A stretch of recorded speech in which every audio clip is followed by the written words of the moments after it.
बहुत पुरानी बात है। उत्तर भारत के एक हरे भरे गांव रामपुर में एक जमींदार रहता था। नाम था रघुवीर सिंह। वह गांव का सबसे अमीर आदमी था। उसके पास सैकड़ों बीघा जमीन, दर्जनों बैल, हाथी और एक आलीशान हवेली थी। लोग उसे ठाकुर साहब कहकर बुलाते थे। पर रघुवीर सिंह में एक बहुत बड़ी कमी थी। वह घमंडी और निर्दयी था। वह सोचता था कि पैसा ही सब कुछ है और जिसके पास धन नहीं वह इंसान कहलाने लायक भी नहीं। गांव के लोग उससे डरते थे, पर कोई उसे पसंद नहीं करता था। वह मजदूरों को अपमानित करता, छोटे किसानों से जमीन छीन लेता और अपनी ताकत का गलत इस्तेमाल करता। एक साधारण पर समझदार नौकर। रघुवीर सिंह के पास एक नौकर था, श्यामू। गरीब, अनपढ़, लेकिन दिल से नेक और सच्चा।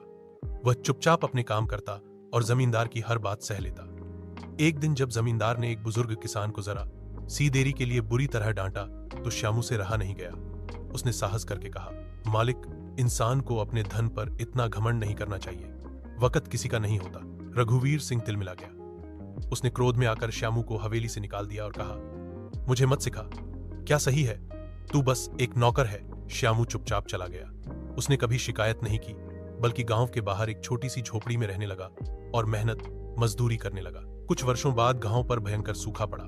चारों तरफ अकाल छा गया। खेत सूख गए, कुएं खाली हो गए और जानवर मरने लगे। रघुवीर सिंह की फसलें नष्ट हो गईं, मुनाफा बंद हो गया। जमीन गिरवी रखनी पड़ी। नौकर चाकर भाग गए।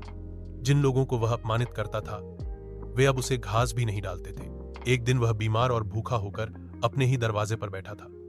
उसे समझ में नहीं आ रहा था कि सब कुछ होते हुए भी आज वह इतना अकेला क्यों है। उसी समय गांव में लोगों ने देखा, एक आदमी रोज गरीबों को खाना खिला रहा है, बीमारों की सेवा कर रहा है। वह और कोई नहीं, वही श्यामू था, जिसे कभी जमींदार ने अपमानित कर निकाला था। श्यामू अब एक छोटा किसान बन गया था और गांव वालों के सहयोग से उसने एक सहायता केंद्र शुरू कर दिया था। लोग उसे बहुत मानते थे। जब रघुवीर सिंह को यह पता चला तो वह लाठी टेकते हुए श्यामू के पास गया और कहा, श्यामू, मुझे माफ कर दो। मैं अपने घमंड में अंधा हो गया था। तुम सही थे, वक्त का क्या भरोसा। श्यामू ने विनम्रता से कहा, मालिक, इंसान का असली मूल्य उसके व्यवहार में होता है, धन में नहीं। चलिए अब सब भुलाकर मिलकर गांव की सेवा करें। घमंड चाहे कितना भी बड़ा क्यों ना हो, वक्त के एक झटके में चूर चूर हो सकता है। विनम्रता, सहानुभूति और सेवा, यही इंसान को सच्चा सम्मान दिलाते हैं। हर व्यक्ति का मूल्य उसके कर्मों से तय होता है, उसके धन से नहीं।